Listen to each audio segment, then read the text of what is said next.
नमस्कार दोस्तों, आपने देखा होगा कि वीडियो से पहले एक कीड़ा या जिसको वर्म भी कहते हैं और उसके बारे में काफ़ी धारणाएं हैं लोगों में। तो कॉमन मैन क्या पूछता है ये बताएंगे सर। मैं सर आपसे ये पूछना चाहता हूँ कि ये जो जैसे कि मैं देख रहा हूँ कि इसकी जो खोपड़ी है वो बहुत हार्ड है, लेकिन फिर भी जो कीड़ा है वो इसके अंदर जो है वो किस प्रकार से सर वो घुस जाता है। बहुत अच्छा क्वेश्चन है अल्लाह सर का। इतनी हार्ड खोपड़ी है, 206 हड्डियां हैं हमारे शरीर में और खोपड़ी में 22 हड्डियां हैं, तो ये कैसे घुस जाता है? वर्म कीड़ा कैसे घुस जाता है?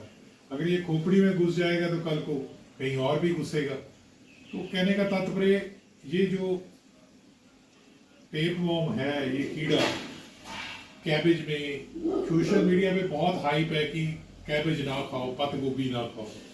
तो मैं आज आपको क्लियर कर देता हूं कि अगर आप 70 डिग्री सेंटीग्रेड या इससे ऊपर अच्छी तरह से चीज को कुक करोगे तो नेचुरली, चाहे कोई भी सब्जी हो जो जमीन के टच करती हो, या आप हाइजीन प्रॉपर ना रखते हो, आपके नाखूनों में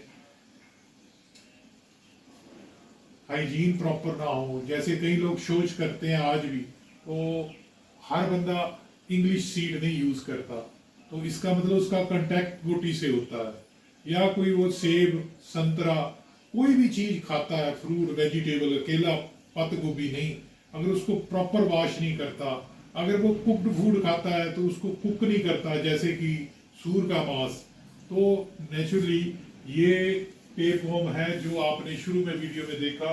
इसकी लेटरिंग में, पिग की लेटरिंग में, यानी कि सूर की लेटरिंग में, ये ऑन्कोस्फीयर एग के रूप में, एम्ब्रियोनिक एग में पहुंच जाता है। और उसके बाद ये धीरे धीरे जैसे ही हम उसका सेवन करते हैं, या मान लीजिए मक्खी बैठी पोटी पे सूर की या मनुष्य की, तो वो एक जगह से दूसरी जगह उसको लेके जाती है और ये मसल में पहुंच जाता है, मांसपेशी में। इसकी अगली स्टेज सिस्टी सर की है, इस टेपवर्म, इस कीड़े की। ये बहुत पारदर्शी होता है, बहुत बारीक होता है, और ये करते करते हमारी मसल में पहुंचेगा। जैसे ही हम खाएंगे हमारी आंतड़ी में, इंटेस्टाइन से ये मांसपेशी में, मांसपेशी से ये आंख में भी जा सकता है, दिमाग में भी, ब्लड स्ट्रीम के थ्रू ये हर जगह पहुंच सकता है। और जब ये दिमाग में पहुंच जाता है तो नेचुरली ये बीमारी कर देता है। न्यूरो का मतलब दिमाग, सिस्ट का मतलब पानी की झिल्ली, और स्क्लेरोसिस मतलब वहां कैल्शियम या ठोस पदार्थ हो जाता है। तो ये पता कैसे लगता है? बंदे को दौरे पड़ेंगे, एपिलेप्सी पड़ेगी, सिर में हेडेक होगा, तो सीटी स्कैन या एमआरआई कराएंगे, पता लग जाएगा, या एंटीबॉडी टेस्ट होते हैं वो पता लग जाएगा कि ये कैल्सिफिकेशन एरिया हो गया है। सर्जरी तक करनी पड़ सकती है, कई बार मेडिसिन से भी मरीज ठीक हो जाता है, उसको एंटी एपिलेप्टिक दवा देनी पड़ती है, उसकी एफिशिएंसी खत्म होगी क्योंकि इंजन में कचरा आ गया। आपका इंजन कौन है? दिमाग, ब्रेन। आपके ब्रेन में कीड़ा आ गया। मगर ये लोग हाइप क्रिएट करते हैं, ये हो गया, ये हो गया, ये हो गया। ऐसा मत कीजिए, क्योंकि गंदा पानी जब भी, क्योंकि हमारे जो रिवर लेट्स हैं या कैनाल है, उस चाहे वो साफ पानी क्या है, अगर उसके किनारे सूर जा रहा है, पिग जा रहा है, वो लेटरिंग कर देता है, वो इन्फेक्टेड है, तो वो ये पचाएगा हमारे शरीर में। तो कैसे पचाएगा?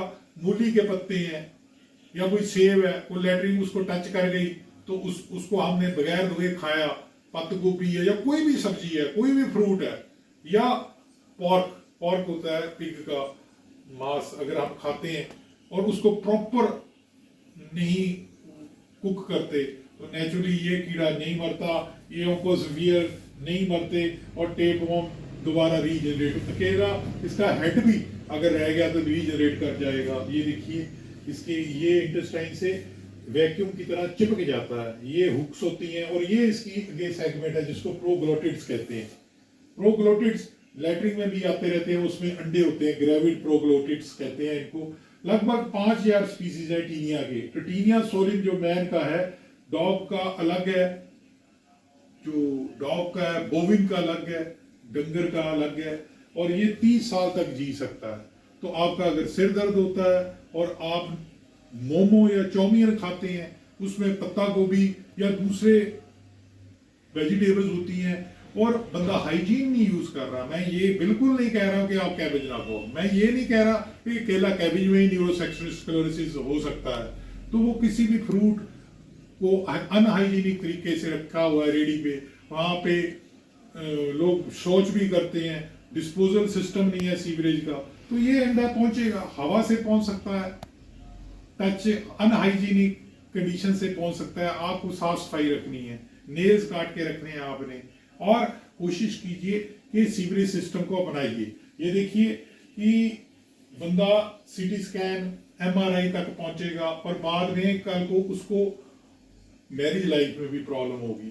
तो दोस्तों, सीजर या एपिलेप्सी दौरे आएंगे, मुंह से झाग आएगी, हेडेक होगा, तो एफिशिएंसी बंदे की खत्म होगी। तो नेचुरली ये कैसे पहुंचा दिमाग में? दिमाग में पहुंचा ये ब्लड स्ट्रीम के जरिए, आंख में पहुंचा ब्लड स्ट्रीम के जरिए, मसल्स में मांसपेशी में पहुंचा उसके जरिए ब्लड स्ट्रीम के, और मुंह से खाया तो उससे ये प्रॉब्लम हो सकती है। मगर ये लाइलाज नहीं है।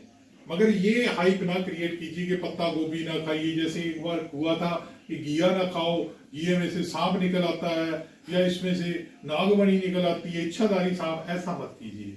उससे क्या लोग डर जाएंगे, और कईयों का व्यवसाय जुड़ा है इससे। भला सर और कोई क्वेश्चन पूछना चाहेंगे? तो सर मैं ये पूछना चाहता था, क्या इससे किसी व्यक्ति की मृत्यु भी सर हो सकती है? अगर न्यूरोसिस्टिक स्क्लेरोसिस हो गई और इसका ऑपरेशन करते हुए इसका पानी जो है जहां पे दिमाग में झिल्ली है वो लीक हो गया और फट के चला गया, तो वो मिक्स कहाँ होगा? सीएसएफ में, सेरिब्रोस्पाइनल फ्लूइड, दिमाग के अंदर एक फ्लूइड है, उसमें चला गया तो मेनिंजाइटिस होगी। गर्दन मूव करेंगे तो दर्द होगा, बुखार हो जाएगा, मेनिंजाइटिस से अंत मौत हो सकती है। एक बंदे को एपिलेप्सी पड़ी, और हिस्टेरिकल मरीज होता है वो तो देखता है कि मेरे को ये चुभ जाएगी चीज, मैं इधर गिरूं, और एपिलेप्सी मरीज कहीं भी उसको कोई चीज चोट बजने से मौत हो सकती है। तो ये चीजें आपने ध्यान रखनी है। कोई और श्रोतागण पूछना चाहे तो?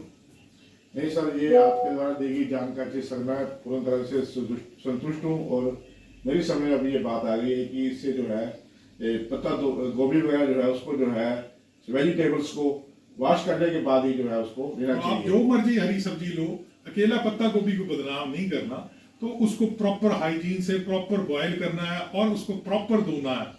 अगर आपकी सैनिटेशन नहीं प्रॉपर है तो ये ध्यान रखिए आप रिस्क पे हो, वो चाहे अमेरिका है, चाहे अफ्रीका है, चाहे इंडिया है। अच्छा लगा लाइक करना, सब्सक्राइब करना और शेयर करना। बल्ला सर का बहुत बहुत धन्यवाद।